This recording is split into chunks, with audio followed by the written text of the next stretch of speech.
अस्सलाम वालेकुम नाज़रीन, प्रोग्राम नया दौर के साथ आपकी मेज़बान फ़ाइज़ा बुखारी। प्रोग्राम में हमारे साथ मौजूद होंगे ताहिर मलिक और इसार राना। और आज अगर प्रोग्राम के पॉइंट्स के हवाले से बात की जाए तो आज वज़ीर आज़म शहबाज शरीफ की जो ज़ेर क़यादत है वहाँ पर देखा जाए तो वफाकी काबीना का इजलास हुआ है और उसके बाद तैयारी की जा रही है क्योंकि कल बजट पेश होने जा रहा है।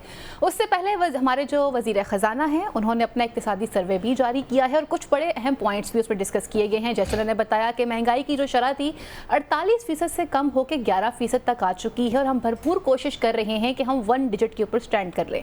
इसी के साथ साथ उन्होंने ये भी कहा है कि अगर एफपीआर के हवाले से बात की जाए तो हमारी टैक्स कलेक्शन जो है वो बढ़ती चली जा रही है, लेकिन हम कोशिश कर रहे हैं कि इस सिस्टम को जो है वो डिजिटल कर दिया जाए ताकि इसके अंदर ह्यूमन रिसोर्सेज जो हैं वो कम से कम इन्वॉल्व हों।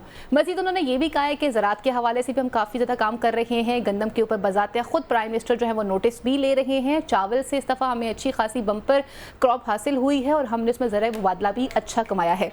मजीद उनका ये भी कहना था कि जो कैपेसिटी चार्जेस हैं जिनमें हम IPBs की बात करते हैं वो एज इट इज़ ही रहेंगे और हम कोशिश ये करेंगे कि हम बिजली ज़्यादा से ज़्यादा इस्तेमाल करें ताकि हम उनको टैक्स भी अदा कर सकें।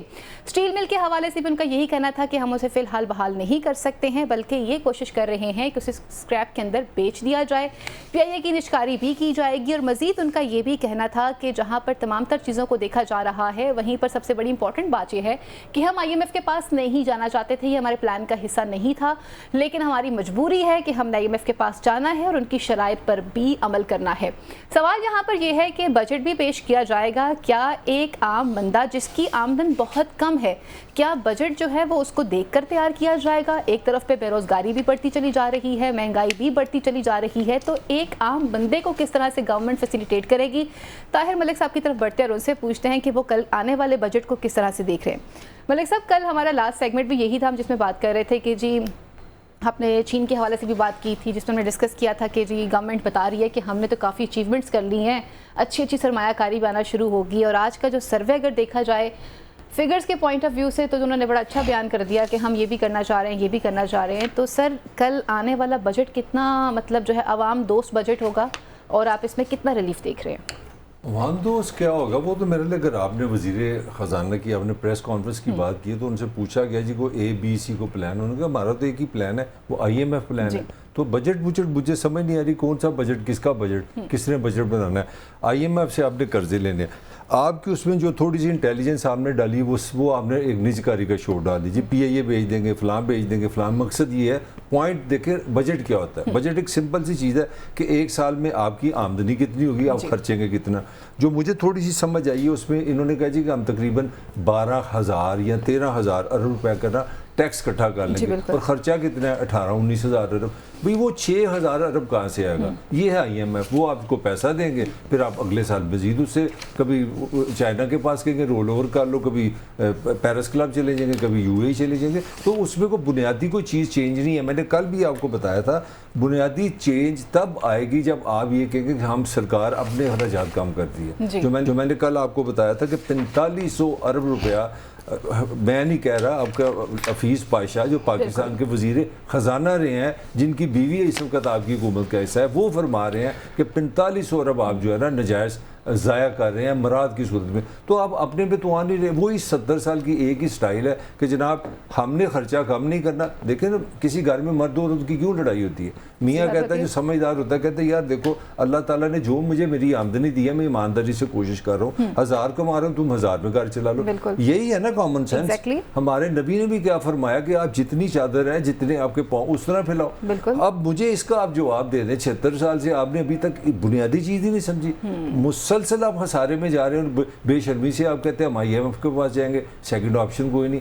बाकी आप डिटेल में पूछ लें, मैं आपको बता, मेरा ख्याल है ये बिल्कुल रवायती बजट। ठीक है, अच्छा मैं से पहले कि राना साहब की तरफ बढ़ूँ, आपने जैसे कहा कि हम लोगों ने वही रवायती जो हैं वो कुछ चीज़ों को याद कर ली और हम उसको एज इट इज़ आके रिपीट करते रहते हैं मीडिया के सामने।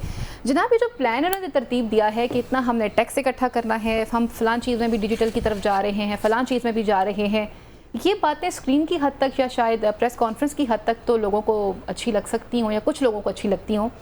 बेसिक पॉइंट ये है मलिक साहब कि ये रिलीफ जिसके हवाले से बात कर रही है गवर्नमेंट, ये जो फिगर्स बताए जा रहे हैं उन्होंने तो कहीं पे वो जिक्र ही नहीं किया कि हमारे प्रोटोकॉल्स या हमारे जो खर्चे हैं हम उनको किस तरह से कंट्रोल कर रहे हैं। और ये जो फिगर्स पेश किए जा रहे हैं, इदारों को प्राइवेटाइज किया जा रहा है, आप इसे कैसे देख रहे हैं? अच्छा, एक चीज़ कॉमेडी भी है और सिम्बॉलिक भी है। कॉमेडी, क्योंकि हमारी सोसाइटी में हमेशा गधे को बेवकूफ़, गैर ज़रूरी, उसका मजाक उड़ाया जाता है। घोड़े को ग्रेस कहा जाता है, उसको कहा जाता है डिग्निफाइड है, बावकार है और बड़ा ताकत की अलामत है। आपका ये सर्वे बता रहा है कि इस मुल्क में गधे 1 लाख और बढ़ गए हैं, घोड़े कम हो गए हैं। तो इसको आप सिम्बॉलिकली भी समझ लें या मजाक में भी समझ लें। वही हमारा क्रिकेट भी आप देख लें, उसमें आपको गधे ज़्यादा नज़र आते हैं, घोड़े कम नज़र आते हैं। आप पाकिस्तान का पॉलिटिकल कल्चर देख लें, गधे ज़्यादा नज़र आते हैं, घोड़े कम नज़र आते हैं। और घोड़ा stands for Waqar, dignity, integrity, grace, ये घोड़े के सिंबल्स हैं। खोते के सिंबल वो पंजाबी में इसलिए मैं कह रहा हूँ, ज़रा मज़ा आपको, सोटी मारो, काम कराओ, काम भी करेगा बेचारा, सारा दिन काम भी करेगा, रिवार्ड भी कोई नहीं। तो आपने जो कल्चर बनाया उसका मेरा लिए एक सिंबल ये चला गया। मैं थोड़े से डाटा आपसे शेयर करता चलूँ। ये पता नहीं आपको किसने 11% कह दिया, इसमें जो महंगाई की शरह है ना वो 23% है, और वो 23% खुद अपनी जो हुकूमत ने बनाई थी ना, लिमिट उससे 3.5% ज़्यादा है। ये जो फिगर्स है ना, ये 2023-2024 के साल की है, जो फाइनेंशियल ईयर होता है। तो आपके अपने कागजों के मुताबिक 3.5% आपकी महंगाई ज़्यादा है। 44,000 अरब, मेरा नहीं ख्याल हम तीनों अगर समझना शुरू कर दें कि 44,000 अरब कितना होता है तो मेरा नहीं, हमारा प्रोग्राम खत्म हो जाएगा। 44,000 अरब रुपया पाकिस्तान पे हो गया कर्जा, जिसमें 24,000 अरब जो है ना वो हमने दूसरों का लिया है, 20,000 अरब हमने बैंकों से लिया। अब ये पॉइंट समझने वाला है, जब कोई रियासत, जब कोई हुकूमत अपने बैंकों से खुद 20,000 अरब कर्जा लेगी, अपनी तनख्वाही देती जाएगी, अपने एसी चलाती जाएगी, अपने सारे काम करेगी, तो मुझे बताओ इंडस्ट्री कहाँ से आएगी। अब उसका फैक्ट देख लो। उसका फैक्ट ये है कि पाकिस्तान का ग्रोथ रेट 3 से भी नीचे गया, 2.28% गया, और पाकिस्तान की आबादी बढ़ने की रेशो जो है ना 3% है। हम 3% लोग पैदा कर रहे हैं, और कम अज़ कम उन 3% को बैलेंस करने के लिए हमें कम अज़ कम 3% तो ग्रोथ होनी चाहिए, 0 पे रहने के लिए। 3% आप आबादी बढ़ाने और आपका ग्रोथ रेट 2.28 है। और उसमें भी जो सबसे बुनियादी चीज़ मैं समझता हूँ पाकिस्तानी जैसी सोसाइटी में, वो है इंडस्ट्रियलाइजेशन। आप इंडस्ट्री लगाएंगे तो बेरोज़गारी ख़त्म होगी। उस पर मैं आपको डाटा दे देता हूँ, 8% डिके आया है टेक्सटाइल में, 8%। हाँ, ये कोई नहीं बताएगा आपको। 0.1% डिके है बड़ी इंडस्ट्री, जो बड़ी आपकी इंडस्ट्री है वो कम हुई है। तो मेरा बिल्कुल सिंपल सवाल है, महंगाई, मैंने आम आदमी का बजट इससे ज़्यादा कुछ नहीं होता। आम आदमी को 2 चीज़ों से गर्ज है, महंगाई से और रोज़गार से। और जिस मुल्क में इंडस्ट्री नहीं लग रही वो मैंने आपको बता दिया नेगेटिव में गई है। बड़ी इंडस्ट्री पाकिस्तान में नेगेटिव में गई है। ये डाटा मैं, जितनी की मेरी थोड़ी बहुत अंग्रेजी से मैंने ये पढ़ लिया। तो आपकी बेरोज़गारी भी इससे आप जज कर लें और आमदनी भी जज कर लें। ठीक है, मैं इस पॉइंट पर आपके पास वापस आऊँगी। राना साहब निजकारी करना चाहते हैं जनाब, आज उन्होंने कह दिया स्टील मिल भी ले जाएं और PIA भी ले जाएं, और मरियम साहिबा भी अपनी ख्वाहिश का इजहार कर चुकी थी कि वो चाहती है गवर्नमेंट स्कूल भी जो है वो प्राइवेटाइज़ किए जाएं। ये हर चीज़ को प्राइवेटाइज़ कर देना ही तमाम तर चीज़ों का सोल्यूशन है? आप इसे किस तरह से देख रहे हैं? और वो जो रियासत अपने मेक ओवर पर इतना पैसा खर्च कर रही है, उस पैसे का तो उन्होंने आज कहीं जिक्र ही नहीं किया, दूर दूर तक किसी जगह पर वो नज़र नहीं आया। दुख ना इस बात का नहीं है कि आप प्राइवेटाइज़ कर रहे हैं चीज़ें, दुख इस बात का है कि आपने हमारे असासे जो है ना वो औने पौने दामों से भी नीचे बेचे। बिल्कुल। अब आज वो वज़ीर ख़जाना कहते हैं कि जो स्टील मिल है ना वो अब स्क्रैप है सिर्फ। तो चूँकि हम एक ऐसा मुल्क हैं जहाँ पे ताकतवर की तरफ कोई आंख उठा के नहीं देख सकता। Exactly. अदरवाइज़ ये सवाल तो बनता है कि इसको स्क्रैप किसने किया, एशिया की सबसे बड़ी स्टील मिल का बेड़ा गर्क किसने किया, किसने का तोहफा है। हाँ, और ये प्रोडक्टिव एक आइटम थी हमारी, ठीक है। आज आप उसे स्क्रैप बना के बेचने के लिए तैयार हो चुके हैं, इससे ज़्यादा बड़ा अलमिया क्या होगा। और फिर एक जुमला सुने उनका जो उन्होंने आज कहा, उन्होंने कहा कि हमारे पास कोई मंसूबा नहीं है, कोई मंसूबा नहीं है हमारे हाथ में, प्लान के हम चल रहे हैं। हाँ, सिर्फ हमारे पास IMF है जिससे हम भीख मांगेंगे और अपना घर चलाएंगे। हमारे पास अपना कोई विजन, वो कहाँ इसहाक डार, वो जो लंदन से आए थे और वो नवाज शरीफ साहब जिनके पास पाकिस्तान के तमाम मसाइल का हल था, चाबी थी, कुंजी थी, वो उन्होंने कहा था, उस्मा बुखारी कहती थी कि ना, और मरियम औरंगजेब कहती थी कि मियां नवाज शरीफ के पास पाकिस्तान के मसाइल की कुंजी है। वो कुंजी किधर चली गई? ठीक है, ग्रोथ रेट आप जो बता रहे हैं ये जहन में रखें कि जो ये फिगर्स दिए जाते हैं ये ओरिजिनल नहीं होते। जो फिगर उन्होंने कहा है कि हमारा ग्रोथ रेट 3.8 पे जाएगा, तो क्या हुआ इन 3 सालों में? इमरान खान के वक्त में तो 5.7 तक ग्रोथ रेट, बिल्कुल यही था। ये 2 साल में आपने इकोनॉमी का बेड़ा गर्क कैसे किया है? क्या वजह हुई है, वो हमें बताएं। इमरान खान के दौर में तो जो कौमी खजाने के अंदर $25 बिलियन भी थे। क्या किया आपने? वो क्या हुआ, क्या इस मुल्क के साथ जी। किसने रहजनी की है, किसने लूटा, कोई पता नहीं चलेगा। उसकी रीजन क्या है? उसकी रीजन ये है कि हमने ये तय कर लिया है कि अपनी अनाओं और अपनी नाक को इतना बुलंद रखेंगे कि इसके नीचे चाहे 24 करोड़ लोग नजर ना आए, और हम अपनी अनाओं में चाहे इस मुल्क का बेड़ा गर्क कर दें, हम कर देंगे। मेरा it is a very quite simple question कि इमरान खान के वक्त में 5.7 ग्रोथ रेट था। अब 2 साल 3 सालों में आपने ऐसा क्या हुआ पाकिस्तान के? उसने तो कोविड भी झेला था, बिल्कुल था, जब पूरी दुनिया की इकोनॉमी का बेड़ा गर्क हो गया था। exactly। उसने तो कोविड भी झेला था, उसके बावजूद 5.7 था। बिल्कुल। तो अब क्या किया आपने ऐसा?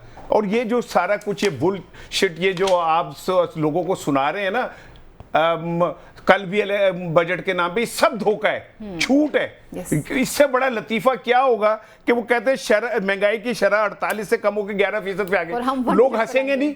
बिल्कुल हंसेंगे, मातम नहीं करेंगे इस झूठ के ऊपर? ऐसा है। जो आज ही जाके घी, चीनी, आटा लेके आए हैं, वो इस जुमले के ऊपर मतलब रोएंगे नहीं? आपको पाकिस्तान का पता ही नहीं, आप में बैठ के बस जो लिख के दे दिया आपको, आपने कर दिया 48%। पाकिस्तान इस वक्त अपने 75 साल में सबसे ज्यादा महंगाई के वक्त से गुजर रहे हैं। एग्जैक्टली, यही है। ठीक है ना? और इस बजट में कुछ नहीं होगा धोखा लफ्जों का, फ्रॉड लफ्जों का। आम आदमी को अगर 1% भी मिल जाए, पेंशनर्स आप खत्म कर रहे हैं, ठीक है, उनको भी एक खास मुद्दत तक ले जा रहे हैं। फिर अगर एक पेंशनर फैमिली है तो उसमें से जो बेटियां हैं उनकी पेंशन आप खत्म करने जा रहे हैं। यानी आप हर तरह से गरीब आदमी को जो है ना कुचलने पे तैयार हुए हैं। मलिक साहब, जब हमने देखा था कि डॉलर स्मगल हो रहे थे और उसकी परवान जो है वो कंट्रोल में नहीं आ रही थी, तो फिर हमने देखा था कि वहाँ से खसूसी त्यारे के ज़रिए डार साहब को लाया गया था, और मरियम साहिबा भी बड़ी खूबसूरत तारीफ़ें किया करती थी ना कि डार साहब आ गए तो डॉलर भी कंट्रोल हो जाएगा। और नो डाउट कुछ अर्सा उन्होंने कुछ करने की कोशिश भी की थी, लेकिन फिर उसके बाद चीफ ऑफ आर्मी स्टाफ को यहाँ सामने आना पड़ा था। जनाब, महंगाई की भी बात की जा रही है, बेरोज़गारी की भी बात की जा रही है। मलिक साहब, एक वो बंदा जिसकी एवरेज इनकम जो है वो 15,000 रुपये माहाना है या 20,000 रुपये माहाना है, उसने अपने घर को किस तरह से लेकर चलना है? और हकान अब्बासी साहब की वो एक प्रेस कॉन्फ्रेंस मुझे याद आ रही है जिसमें उन्होंने कहा कि इस वक्त मुल्क ऊपर वो हालात चल रहे हैं कि हमारा पाकिस्तानी पाकिस्तान को छोड़कर बाहर जा रहा है, जो कि बहुत ख़तरनाक बात है हमारे लिए। इस पर सीरियस हो जाना चाहिए हम लोगों को। देखिए, इसमें बड़ा एक सिंपल सा फार्मूला है। अगर आप इस फार्मूले पे क्रिटिसिज्म समझ लें तो मेरा लिए में सारे सवालों का जवाब हो गया।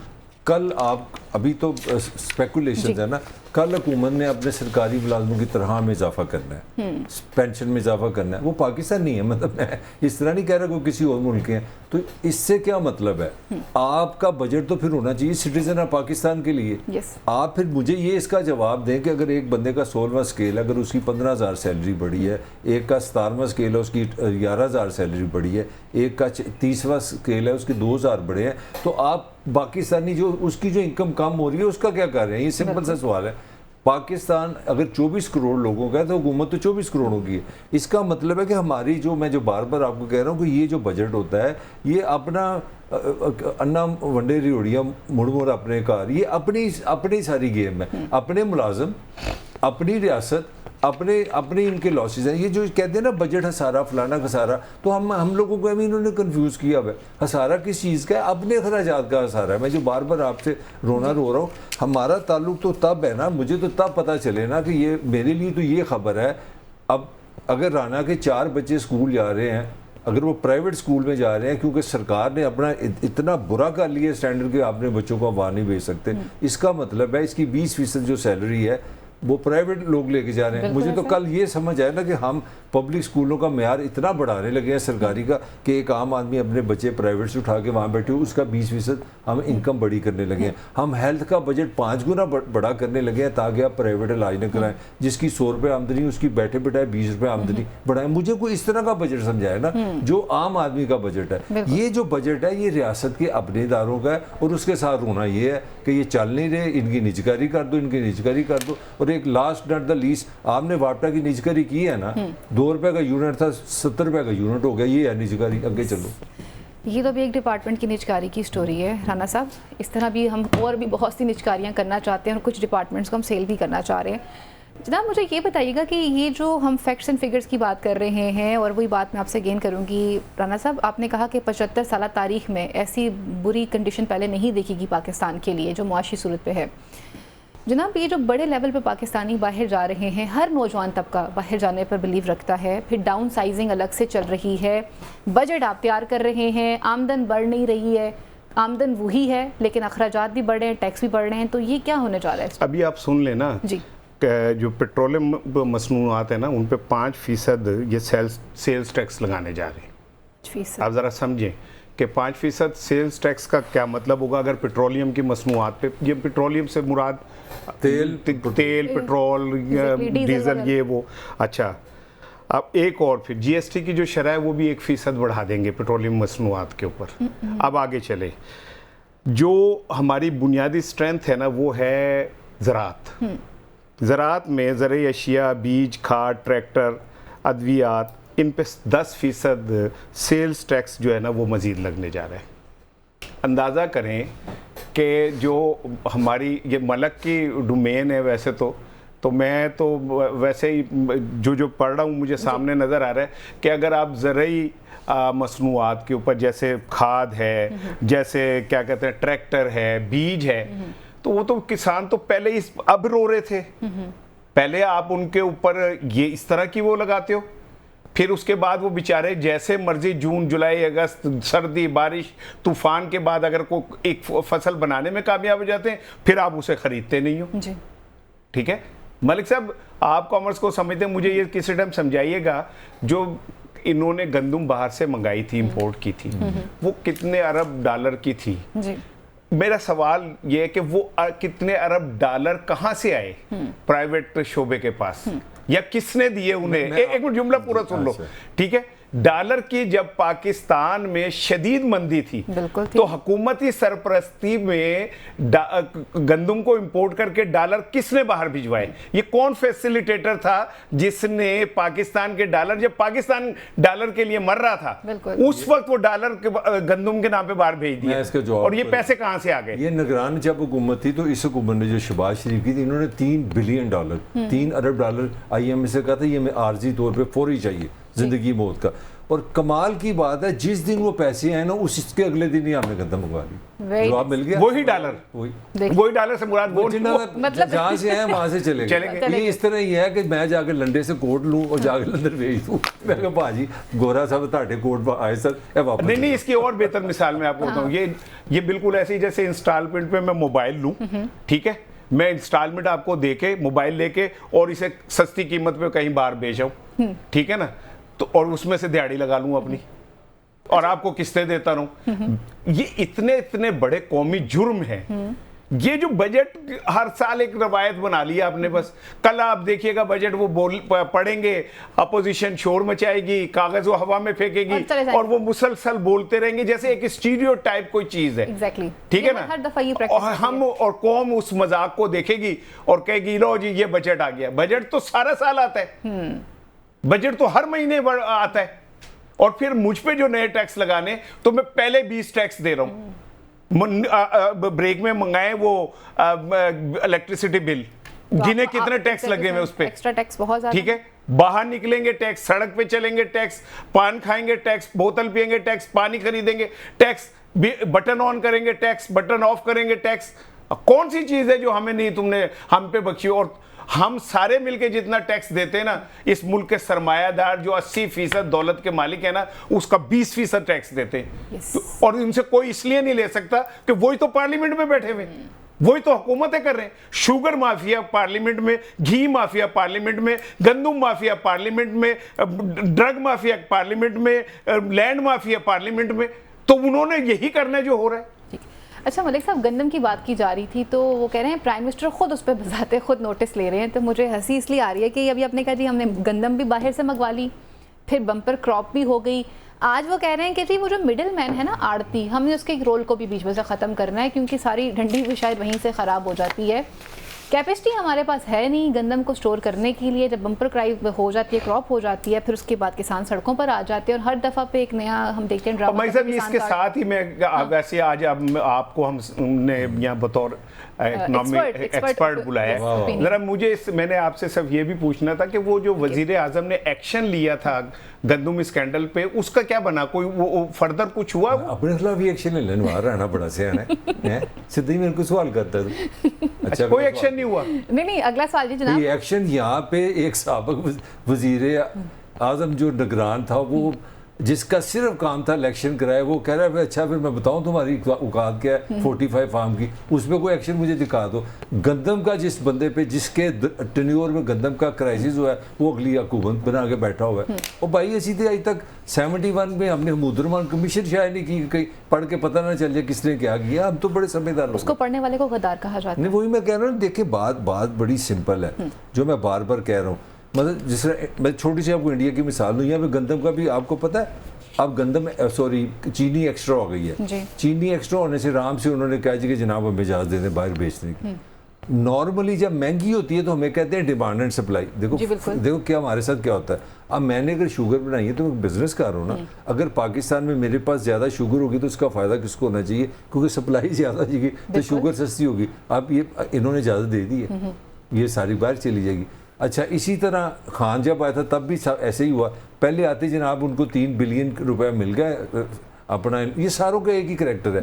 बाहर गंदम भेज दी, चीनी भेज दी, 6 महीने में पता लगा हो यहाँ तो कम हो गया, फिर डॉलर दे के मंगवा भी ली। तो हमारा ना एक ही पैटर्न है। हमारे पास स्टोरेज का सिस्टम भी नहीं है, कुछ पता ही नहीं। उसका मैं बताने लगा हूँ ना, जैसे इंडिया की मैं आपको छोटी सी एग्जांपल दूँ। इंडिया में अगर आपको पता है पाकिस्तान में कहीं पे चले जाए, गुड़ है जिसको हम बोलते हैं, ये चीनी किसान नहीं बेच सकता, क्योंकि आपने लॉ बना लिए कि आप ये शुगर वालों को देंगे फिर वो बेचेंगे। भाई आप एक तरफ फ्री इकोनॉमी की बात करते हैं, फ्रीडम की बात करते हैं। भाई अगर गन्ना उगाया है तो मेरी मर्जी है, मैं इसको 10 किलो दे दूँ, उसको 5 किलो दे दूँ, उसको भी ईजाद करें। इसी तरह आपने खुद हुकूमत ने कहा कि 3900 रुपीज़ हम आपको ना इमदादी कीमत, उसकी जो कीमत देंगे, ना बोरियाँ दी ना कीमत दी, और वो चारे रुल गए। और उसका नुकसान क्या होता है हमारे यहाँ देखें, अगली दफ़ा जिस बंदे ने गंदम लगा ली उसको गुस्सा आना है। और ब्रेक पे जाना है मुझे, ब्रेक पे वापस आते हैं, फिर उसके बाद मजीद इश्यूज़ को प्रोग्राम का हिस्सा भी बने। और जहाँ तक बात की जा रही है बजट के हवाले से, तब ये कल ही पता चलेगा कि असेंबली के अंदर जो बजट पेश किया जा रहा है वो कितना आवाम दोस्त होगा।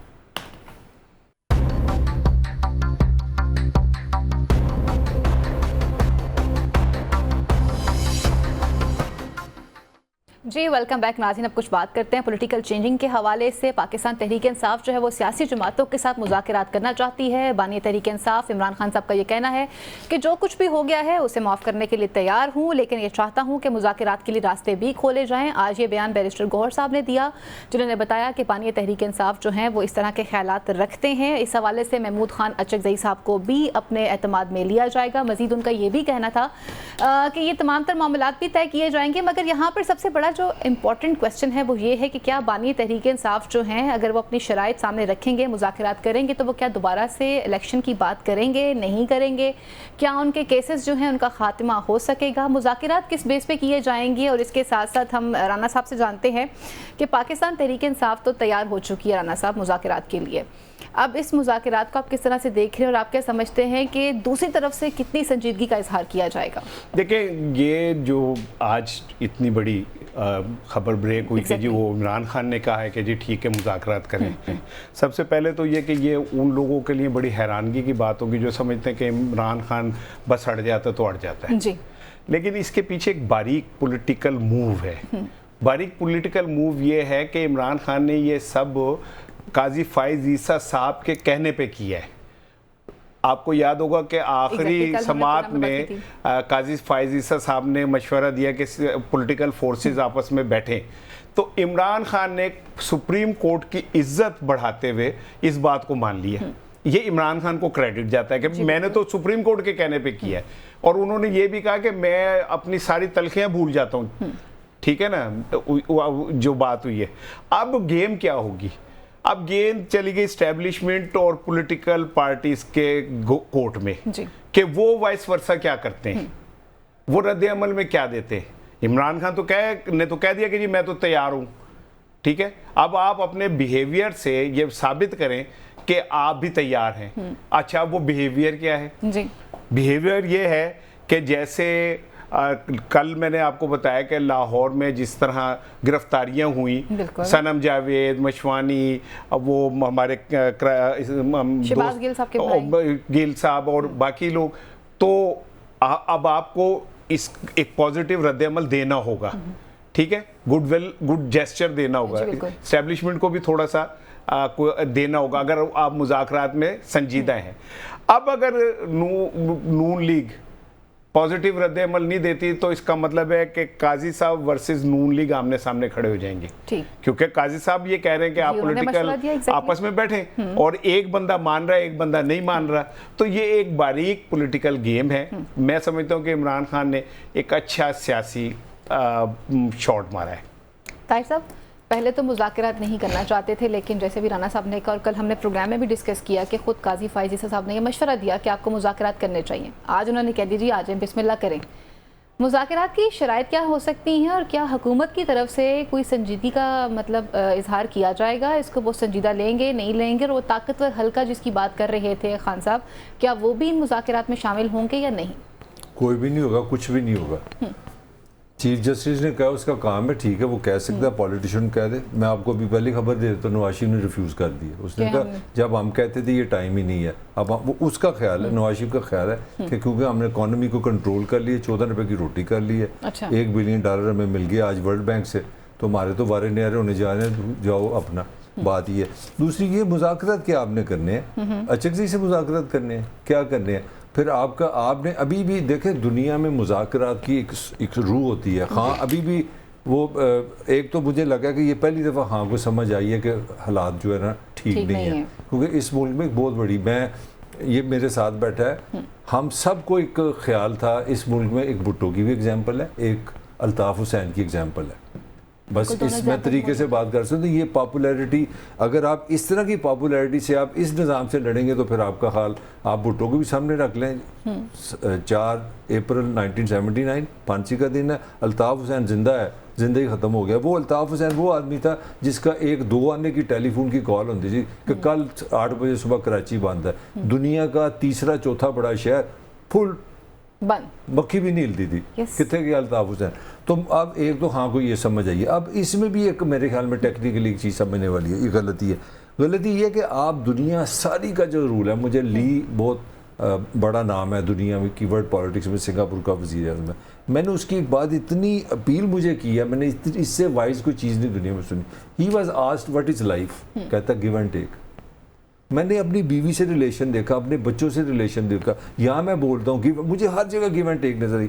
अच्छा, पहली शर्त क्या रखी है कि मेरी सीटें वापस कर दो 180 हैं, यानी कि मैं ताहिर मलिक वज़ीर आज़म पाकिस्तान अपनी पार्टी के साथ पहले मुज़ाकरात कर लो, भाई सॉरी यार लो तुसी घूम ले लो तो मैं चला, ये मुज़ाकरात पहली शर्त है कि आप पहले ही मान लें। दूसरी शर्त उससे मज़ेदार है, यार पाकिस्तानी पॉलिटिकल कल्चर को हम सारों से समझते हैं, इस कल्चर में हर एक की गेम होती है कि इसी तरह ना हमारी अपोजिशन और फौज आमने सामने में। दूसरी खासा फरमा रहे हैं कि जुडिशल कमीशन बनाओ। वो जनरल शरीफ ऑन रिकॉर्ड कहा गया है कि भाई हमें कोई शक नहीं है, हमें कोई तफ्तीश की ज़रूरत नहीं है, लिहाजा कोई जुडिशल कमीशन की ज़रूरत नहीं है, कोई इन्वेस्टिगेशन की ज़रूरत है। यार नून लीग वाले इतने डेमोक्रेट, इतने बड़े लोग हो सकते हैं कि फ़ौज को ना करके कमीशन बैठा दें। वो होते कि या अल्लाह, वो तो नमाज़ें पढ़ते हो गए कि या अल्लाह ये आपने सामने रहे। ये मैं 2 शर्तों से आपको सारे सवाल का जवाब बता। पहली शर्त ये है, पहली कि जी आप मेरी सीटें वापस करें, यानी कि आप मेरे से मेरे केसेस भी खत्म करिए, वो आगे चले जाए, मैं उधर जाता ही नहीं। पहली शर्त ये है सीटें वापस कर दें, मुझे नहीं, आप वज़ीर आज़म पहले तो घर जाओ ना, मैं मुझे बनाए तो ये आप इस पे कुछ भी नहीं होगा, कुछ भी नहीं होगा। ठीक है, अभी आपने कहा कि जी काजी वाइस ईसा वर्सेस जो है वो फिर पाकिस्तान मुस्लिम लीग नून आ जाएगी, और अगर हम देखा जाए तो क्या अदलिया में कोई पाकिस्तानी निज़ाम के हवाले से आपको कुछ चेंजिंग नज़र आ रही हैं, जैसे कि कल भी एक मशवरा देखें, मियाँ मलिक साहब ने खुद ही जो मैं बात कह रहा था वो कर दी कि नवाज शरीफ ने इनकार कर दिया, रिफ्यूज़ कर दिया उन्होंने। यानी काजी फायज साहब की एक तजवीज़ पे इमरान खान ने कहा कि जी ठीक है, नवाज शरीफ ने कहा नहीं ठीक। फिर मलिक साहब ने बड़े अच्छे अंदाज में ये कहा कि नून लीग किसी तरह भी इस्टेब्लिशमेंट को नाराज़ नहीं करेगी, ठीक है ना, तो वो कोई पागल हैं कि वो इस्टेब्लिशमेंट को नाराज़ करें। तो इसका मतलब ये हुआ कि पाकिस्तान में डेमोक्रेटिक सिस्टम नहीं है। और क्या कहते हैं, नवाज शरीफ साहब जो हैं और शहबाज शरीफ साहब जो हैं वो इस्टेब्लिशमेंट के सर पे ये सारा हुकूमत चला रहे हैं। अब मैं आपको इसकी बात मिसाल देता हूँ कि हुकूमत बने हुए कि अरसा हो गया ना, बिल्कुल हो गया। अभी तक ना अमेरिका ना यूरोप किसी ने शहबाज शरीफ को वजीर आजम बनने की मुबारकबाद नहीं दी ऑफिशियल। क्यों नहीं दी? इन ममालिक को तो मुबारकबाद दे देनी चाहिए थी ना, क्यों नहीं दी? यूरोपीय यूनियन में दरख्वास्त दी किसी ने कि जी हमें जो आपने इलेक्शन पाकिस्तान का कवर किया है उसकी तफसीलात दे दें। उन्होंने कहा जी हम नहीं दे सकते, पाकिस्तान से हमारे ताल्लुकात ख़राब हो जाएंगे। यानी मतलब ये है कि उन्होंने सच बोल देना है जी कि जी पाकिस्तान में तो इलेक्शन हुए ही नहीं। और फिर मैंने आपको स्पोर्टिंग वो दे दिया कि भाई अमेरिका और बरतानिया वो यूरोप ने अभी तक शहबाज शरीफ साहब को मुबारकबाद नहीं दी वजीर। हम इतने जल्दी में होते हैं कि मोदी ने अभी हल्फ उठा रहा था, उठाते उठाते एक बंदे ने कहा कि जी नवाज शरीफ साहब का फोन है वो आपको मुबारकबाद दे रहे हैं। उन्हें हल्फ रोक के कहा अच्छा नवाज शरीफ मेहरबानी मैं फिर दोबारा चक्कर लगा दूंगा, ठीक है ना। और हमें अभी तक किसी नहीं दी अमेरिका ने जो हमारा आनंद आता है, ठीक है, या यूरोपीय यूनियन नहीं दी। तो इससे आपको बात समझनी चाहिए कि दुनिया हमारे इंतखाबात को कैसे देख रही है। अब दूसरी चीज जो अदलिया की आपने कही वो भी सुन लें।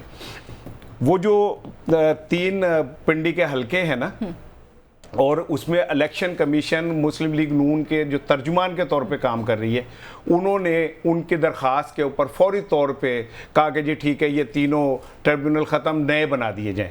उस पर आज इस्लामाबाद हाई कोर्ट ने बड़ा सख्त रद्द-ए-अमल दिया है।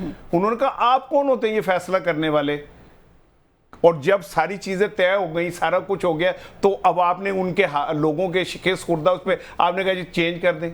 पता है आपको आज उन्होंने क्या कहा? जस्टिस आमिर फारूक साहब ने उन्होंने कहा कि ये जिन लोगों ने ये इल्ज़ाम लगाया ना कि ये ट्रिब्यूनल जानिबदारी कर रहा है, हम तहकीकात करेंगे, अगर ये गलत साबित हुई तो जिन्होंने इल्ज़ाम लगाया उनको हम अंदर भी कर देंगे, ठीक है ना। तो अब आप समझे बात को कि अदलिया कहाँ खड़ी है। और जो जस्टिस तारिक जहांगीर थे उन्होंने तो सिंपल 45-47 का फार्मूला निकाल दिया था, और वो अगर अप्लाई हो जाए तो पूरे पाकिस्तान में आधे घंटे के अंदर इलेक्शन का फैसला हो जाएगा। एग्जैक्टली। तो मैं ये समझता हूँ कि ठीक है, मलक ठीक कहता है, और मलक की बात को मैं गलत इसलिए भी नहीं कह सकता कि भाई मैं नहीं कह सकता, ठीक है ना। साहबा जो है अगर इसको अभी तक पता ही नहीं पा सकती डेमोक्रेसी का तो बहस क्या बनती है? अगला सवाल। अच्छा, मैं आपसे सवाल ये पूछना चाह रही थी जनाब, जैसे आपने कहा कि वो ताकतवर हल्का भी नहीं बैठेगा और नवाज शरीफ साहब ने भी रिफ्यूज़ कर दिया, तो एक तरफ अदलिया कह रही है कि जी आए मुज़ाकरात करें, तो आपको लग रहा है कि वो ताकतवर हल्का वर्सेस अदलिया नजर आ रही है? वो तो अदलिया का कोई आईनी रोल तो नहीं ना है, कोई ऑर्डर तो नहीं ना है, वो एक पाकिस्तान का आर्मी चीफ है। उन्होंने मुझे लगा कि खान ने फेस सेविंग ली है, खान का चलो शुक्र है मुझे को बनना तो मिला ना। अच्छा जी क्या करेगा? खान का जो असल तो कार्ड तो मौलाना फजल रहमान था, 6 जमातों की एक जमात बनाई कि जिन्हें हम इत्तेजाज करें, अभी तक पता ही नहीं लगा कितने गए वो। अच्छा अब मौलाना ने एक वहाँ पे बलूचिस्तान में इत्तेहाद बनाया, उसमें पीटी शामिल ही नहीं। खां को जो एनर्जी चाहिए थी ना, वो कैसर जो है बेचारा महीने का पीछे लगा हुआ है। मौलाना देव साहब जी आयो साढ़े ना मुंडे चुंडे जितने सोटियाँ चाहिए कोई भी नहीं आ रहा। सर ये निज़ाम बड़ा कैलस है। मैं इमरान को पॉपुलर समझता हूँ, इस पर मुझे कोई शक नहीं, मगर ये इस तरह की अगर आप समझते हैं कि ये निज़ाम ना भोला है कि मैं एक लेटर लिखने लगा हूँ, चीफ जस्टिस ने मुझे कहा मुज़ाकरत करो, वो मुज़ाकरत में आगे मैं शिवाजी को भाई पहली किया मेरी 100 सीटें दो, चलो उठो, वो क्या जी मैं आज अपोजिशन में, तो मैं तो उसका कोई दरमियाना रास्ता भी तो निकाला जा सकता है ना। मैं तो वही कह रहा हूँ कि हमेशा जो समझदारी होती है, जो मैंने ली का किया आपको कोड किया सिंगापुर को, कि ली ने ये बताया कि ज़िंदगी का सबसे बड़ा सीक्रेट गिव एंड टेक है। आपने किसी से कुछ भी लेना है तो देना भी है। खां को चाहिए था कि एक कोई चीज़ इसमें ऐसा कोई चूरन बीच में रखता, शराइत में एक शर्त रखता कि यार उसके लिए भी तो कोई फैट निकालो ना। 3 शर्तें थी सारी मेरे लिए, तो why should be sitting. Malik साहब अगर हम पॉलिटिकल सिस्टम को देखें ना, अपोजिशन में भी सारे नजर आ रहे हैं और हुकूमत में भी सारी नजर आ रहे हैं, क्योंकि पार्टीज अगर देखी जाए नहीं, कोई नहीं है। आपकी को मैं डिसएग्री, इस मुल्क में सिर्फ एक ही बंदा है, वो इमरान है, वो अपोजिशन है या पॉलिटिकल एक्टिव है, बाकी सारे अपनी नौकरी कर रहे हैं। फजूल आप राणा साहब मैं आपसे कोई सवाल पूछना चाहूंगी। गलत क्या है? मैं सीधी गल कर, मुझे ये बताइए कि क्या ये आपको एस्टैब्लिशमेंट वर्सेस ताकतवर हल्का वर्सेस जो है अदलिया नजर आ रही है, और अगर ऐसी कोई सिचुएशन बनने जा रही है तो वो कितनी अलार्मिंग सिचुएशन होगी? तो देखिए जो मलक का थीसिस है ना, वो ये समझता है कि इस मुल्क में सब कुछ सिर्फ इस्टेब्लिशमेंट है, ठीक है ना। वो कहते हैं कि ये सारी दुनिया एक साइड पे भी हो जाए तो जो इस्टेब्लिशमेंट, मैंने तो काकर साहब से ये बात सीखी है भाई, ठीक है ना। अभी आप मोहसिन नकवी साहब के साथ नहीं बैठे, नहीं तो आपका ये यकीन मजीद मजबूत हो अभी तो वाडा मैंने साहब भी अपना है वैसे। मुर्शद पाक का जिक्र हाँ नहीं वाडा किया। साहब भी ठीक था, है मैंने कहा ना। ना। सरफराज बुख्ती साहब के वो साथ भी भी है नहीं आप साथ। बैठे, तो इसका ये फर्म बिलीव है। मेरा ये यकीन है कि जो इस्टेब्लिशमेंट है वो भी हमारी पाकिस्तान की है बिल्कुल है, और हमारी है, बिल्कुल हमारी है। ठीक है। और इस्टेब्लिशमेंट हीरो है, विलन नहीं है, ठीक है। कि वो अब अवाम की मर्जी के खिलाफ, सुप्रीम कोर्ट की मर्जी के खिलाफ, जमहूरी कुव्वतों की मर्जी के खिलाफ खड़ी होगी, मैं तो इस बात पे यकीन नहीं रखता। मेरा ये यकीन है कि इस्टेब्लिशमेंट पाकिस्तान नहीं है, हम उससे मेरा भी यही मोहब्बत यकीन करते है हैं, वैसे, बिल्कुल ठीक है मेरा ना। भी यही यकीन है। मैं आपसे ब्रेक के बाद भी यही यकीन पूछूंगा। अभी मेरी बात बड़ा सियाना बात है पे बैगले अभी मेरी जो बात है वो मेरा भी यही यकीन है। तो मैं इस यकीन के साथ ये मैं यकीन रखता हूँ कि अब हमारी कौम दोबारा जुल्फकार अली भुट्टो जैसा सानिया नहीं देखेगी, नहीं देखना चाहती और ना ठीक है। बर्दाश्त कर सकती। और मैं ये भी यकीन रखता हूँ कि हमारी कौम इस बार पाकिस्तान के सबसे पॉपुलर लीडर और पाकिस्तान के सबसे ज़्यादा प्रोग्रेसिव लीडर को ऐसे हाथों से जाते नहीं देखेगी, ठीक है। मेरा ये यकीन है कि इस बार हम किसी के मैयत नहीं उठाएंगे, क्योंकि अभी भुट्टो की मैयत जो है ना वो हमारे कंधों पे बहुत वजनी है, बिल्कुल है। ठीक है। तो हम मजीद कोई नहीं उठा सकते। सो मैं ये समझता हूँ शुभ शुभ बोलते हुए कि कहीं ना कहीं कुछ ना कुछ ज़रूर इंशाल्लाह चेंज आएगी। ये पाकिस्तान के लिए बहुत ज़रूरी है, वरना हम ये कब तक कहते रहेंगे कि हमारे पास कोई प्रोग्राम नहीं है सिवाय IMF से ठीक हो मांगने गया के। जी। पॉलिटिकल अगर बात की जा रही है चीज़ों के हवाले से, तो सियासी अदम इस्तेहकाम को ठीक के लिए मुज़ाकरात कब किए जाएंगे, इसे कितना सीरियस लिया जाएगा, यहाँ लेते हैं ब्रेक, और ब्रेक के बाद मजीद इश्यूज़ को प्रोग्राम का हिस्सा बनाते हैं।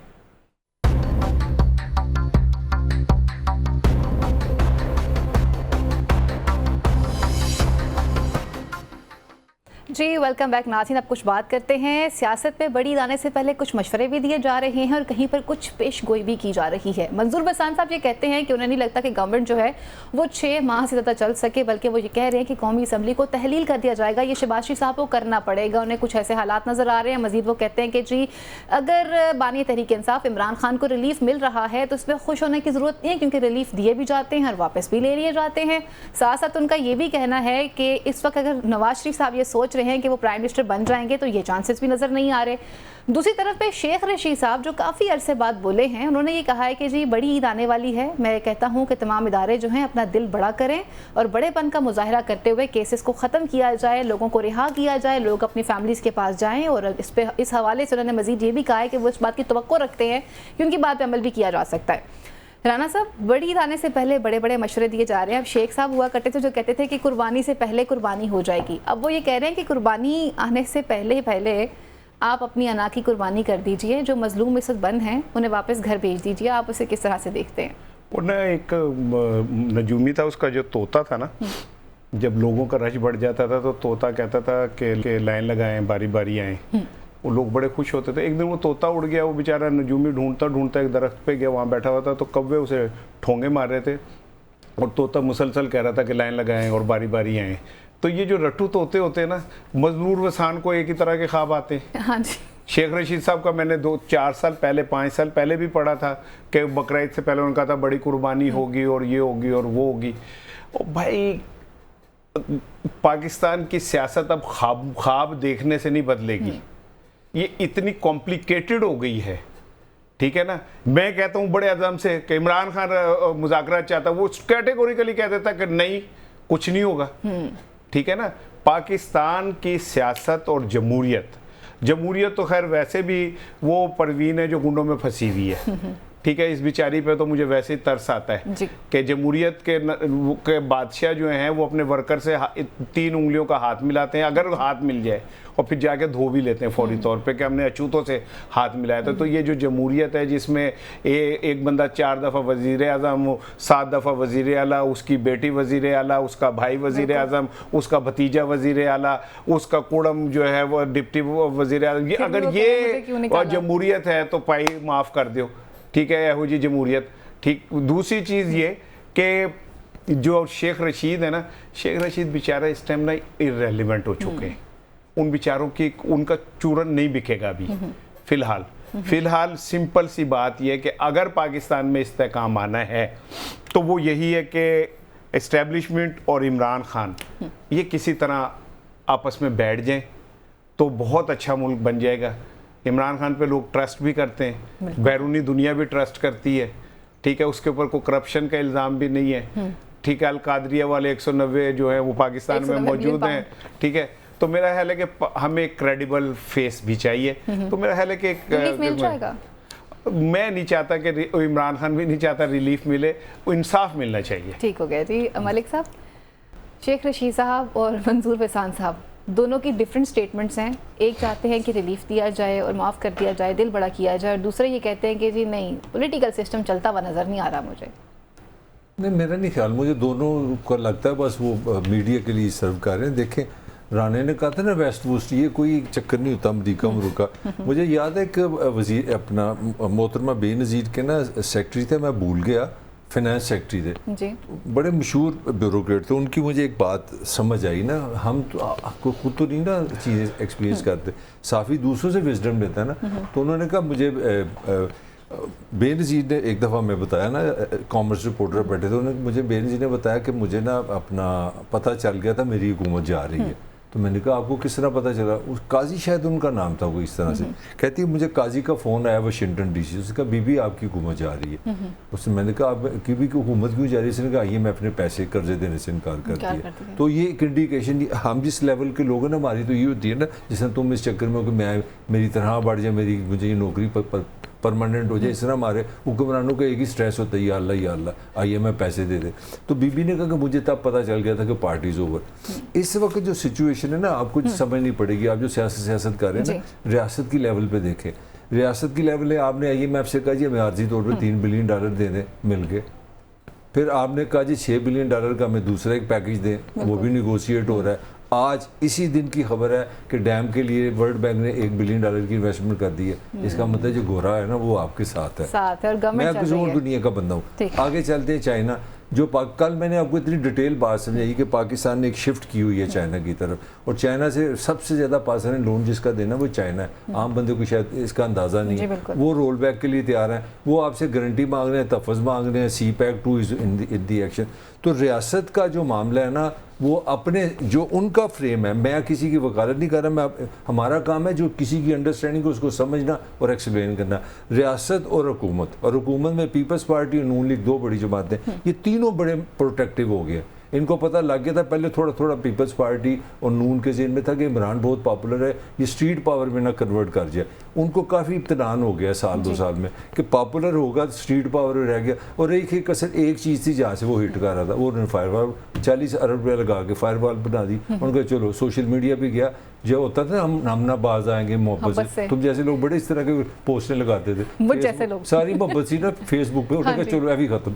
तो ये जो नहीं, मैं तो फैक्ट्स बता रहा हूँ, फेस वो वॉल बन गई।